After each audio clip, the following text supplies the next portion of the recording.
김건희 의혹들, 김건희 상설특검법이 오늘 또 이제 통과됩니다. 국회에서 통과될 예정인데 이복현 금감원장이 그런 얘기를 했어요. 국회 나와가지고 삼부토건 이 의혹 여기에 김건희와 원희룡은 뭐 관련이 없다.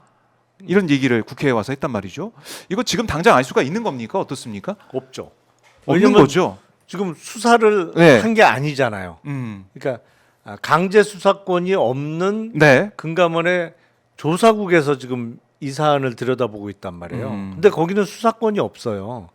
그러니까 기껏해야 계좌를 이제 찾고 네. 그 계좌 명의인들 직접적인 뭐 가장 큰 이익을 보거나 아니면 주가 흐름에 있어서 이상한 주문을 냈던 계좌 명의자들을 불러서 문답서를 작성하는 형태예요. 근데 출석을 거부하면 강제할 방법도 없어요, 사실은. 그렇군요. 네, 금감원 조사국에서 이루어지는 거는 강제 조사를 못 한다. 네, 강제 수사권이 없어요. 그야말로 그냥 임의 조사예요. 동의하에 이루어지는 겁니다. 다. 근데 그걸 그러니까 김건희 원희룡 명의의 계좌로 삼부토건 주식을 대량 거래하지 않는 한 관련자로 이름이 나올 수가 없어요, 기본적으로. 네. 그러니까 그 이름으로 떳떳하게 당당하게 실명을 하지 않는 한 알 수가 없다. 그렇죠. 그러니까 지금 관련이 없다라고 단정하는 게 이상한 멘트예요. 그거 당연히 본인들 명의가 나올 리야 없겠죠. 설마 선수들인데 아무리 대범해도 선수들이고. 그러니까 그거는 이거는 그냥 일반 우리가 이제 볼 때도 이런 주가 조작 이런 걸 몰라도 그냥 이거 좀 이상한 거니까 내 이름을 하면 안 되겠네. 이거는 상식적인 생각이고. 그러니까 지금은 그 누가 뭐래도 그 먼저 소환이 돼야 될 사람들은 이종호 그리고 삼부토건의 대주주들 중에 그 주가 급등기에 주식을 대량 매도한 사람들 그리고 그 외에 계좌를 통해서 거래하는 데 있어서 주문의 행태나 양으로 볼 때 이상한 계좌 명의자들 여기가 일단은 그 조사 대상이 될 수밖에 없거든요. 그런데 그런 조사를 통해서 이게 아무래도 주가를 끌어올리는 인위적인 행위가 있었다고 보이면 그 사람들을 상대로 집중적으로 추궁을 해서 그러면 어떤 모의가 있었고 연결 지점 다른 계좌들과의 연결 지점이 어떻게 형성되어 있느냐 거기부터 출발하는 거죠. 그러면서 어떻게 알았냐? 우크라이나 관련해서 그런 굵직굵직한 정치적 이벤트가 있게 될지 그리고 당시 폴란드에서 열렸던 우크라이나 재건 관련한 포럼에 참석했던 삼부토건 당시 대표이사를 상대로 어떻게 가게 됐냐 이거를 사실은 금감원의 임의 조사 방식으로는 밝혀내기 어렵습니다. 그렇군요. 근데 이복현 금감원장이 국회 와서 이제 발언하다 보니까 김건희 원희룡 뭐 이제 관련 없다. 이게 사실 그 한참 뜸들이다 나온 대답이잖아요. 표정이 되게 심각하더라고요. 한숨도 쉬고 이 난감해 하다가 나중에 마지못해 약간 말을 더듬으면서 관련 없습니다. 뭐 이런 거라. 여러 가지 계산했나요? 근데 그 발언이 다 이제 헤드라인을 뽑혀가지고 나오다 보니까 뭐 진짜 다 조사해서 다 끝났나 보다. 다 무혐의 났나 보다. 이렇게 오해할 수도 있어요, 국민들이. 그러니까 그런 건 아니다. 제대로 시작도 안 한 단계 같아요. 김용남 전 의원의 이제 설명을 들으면 분석을 들으면은 저희가 확실히 알 수가 있고 이제 시작이다. 시작도 안 됐다. 이렇게 볼 수가 있겠습니다. 내란 정국이 아니면 지금 가장 핫 이슈가 돼야 되는 거는 국민연금 개혁 방안이 가장 핫 이슈가 돼야 됩니다.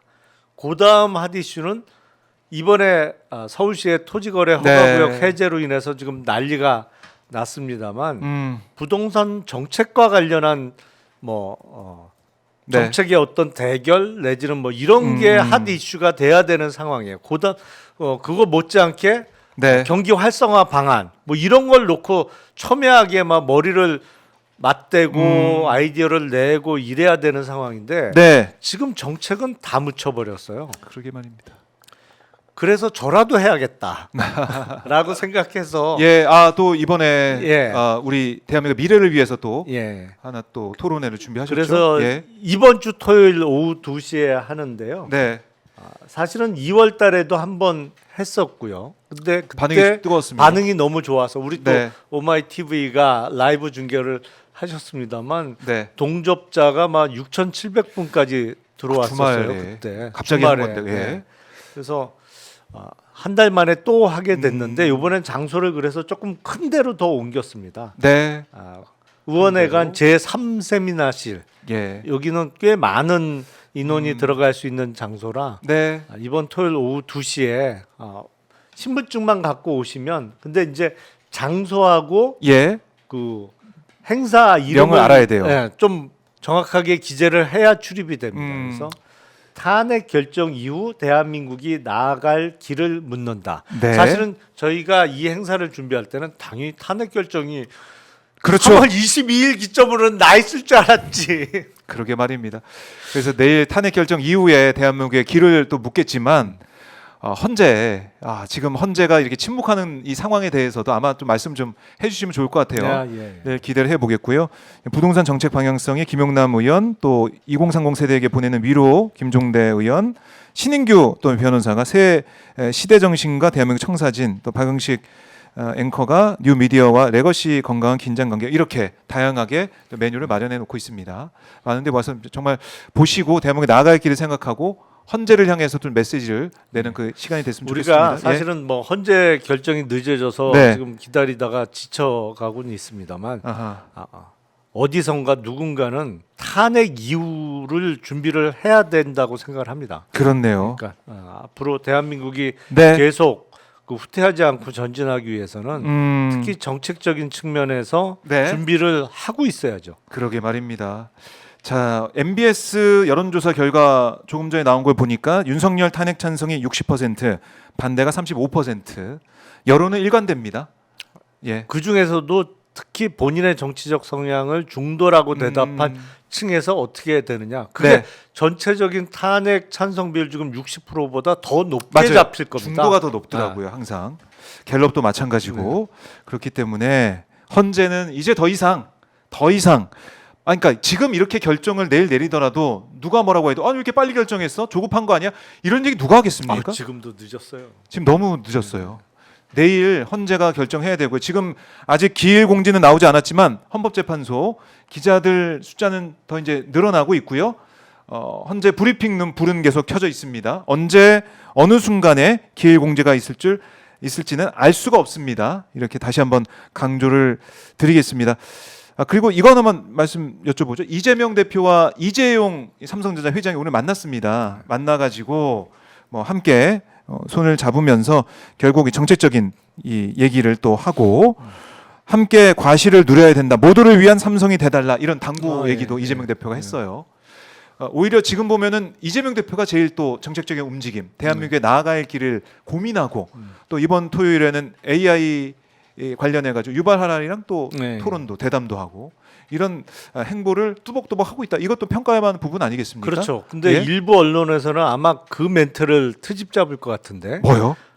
모두를 위한 모두 함께 과실을 누려야 된단가? 예. 예. 함께 과실 누려야 된다. 함께 모두를 과실을 위한 누려야 삼성 된다. 되시길 이런 얘기. 그거 갖고 트집 잡을 것으로 참. 예상이 되는데 사실은 예. 그 내용이 그겁니다. 그러니까 삼성전자가 뭐 최근에 조금 어려움을 겪고 있습니다만 네. 정말 혁신해서 기술 개발 잘해서 사업을 잘해요. 네. 돈을 많이 벌어요. 그러면 그걸 이재용 회장만 누려서는 안 되는 거죠. 그럼요. 삼성전자의 주식을 갖고 있는 모든 주주가 누려야 되는 거지. 우리 국민들, 예. 주주분들. 그러니까 그런 의미에서 얼마 전에 민주당이 주도로 본회의 통과된 상법 개정안과 관련해서 예. 지금 이름 바뀐 정경련이죠. 예. 거기를 비롯해서 뭐 대한상이 경제단체라는 곳은 다 난리인데 네. 사실은 그 반대하는 이유가 사실은 다 거짓이에요. 말도 안 되는 억지를 부리면서 지금 상법 개정안에 대해서 반대를 하고 있단 말이에요. 네. 바라건대 이재명 대표가 만난 이재용 회장이 상법 개정안에 대해서 자기는 재벌 회장으로서 오히려 찬성한다. 이제 바뀌어야 된다. 예. 우리나라 자본시장도 모두 함께 모든 주주가 평등하게 갖고 있는 주식 수에 따른 차등은 당연히 있을 수밖에 없지만 네. 한 주의 가치는 회장의 한 주나 개미의 한 주나 같아야 된다라는 취지의 멘트가 나오면 얼마나 훌륭할까. 그랬으면 라는, 좋겠다. 예. 바람을 좀 이야기해 봅니다. 그러게 말입니다. 이복현 금감원장은 또 이제 상법 개정에 또 찬성한다는 얘기를 또 하더라고요. 네. 와서 네.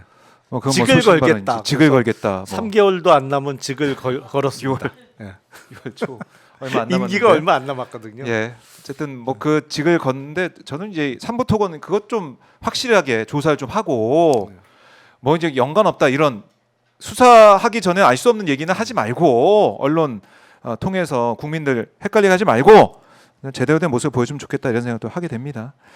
자, 헌재를 저희 지켜보면서 김용남 전 의원과 함께 막 달려와 봤는데요. 김용남 의원 만날 때마다 뭔가 이제 나라에 큰일이 있어가지고 오늘 선고기일 지정이 될 거라고 좀 기대를 해봤는데 그런 거 얼마나 좋겠어요. 오늘 아직까지 헌재는 또 침묵을 지키고 있습니다. 의원님 그래도 저희 이제 시청자분들 좀 그나마 좀 힘낼 수 있게 가시기 전에 한 말씀 저 듣고 마무리하겠습니다. 그 전에 예. 그 책 제목으로 나왔던 것 같은데 시련은 있어도 실패는 없다.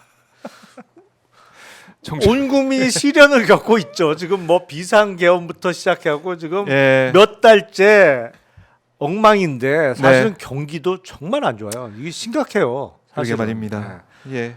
하지만 실패는 없을 거다. 결국에 더 강해지려고 이런 시련을 네. 대한민국이 겪고 있는 거 아닌가. 뭐 실패는 절대 하지 않을 거다라는 굳은 믿음으로 또 이번 한 주도 또 다음 한 주도 예.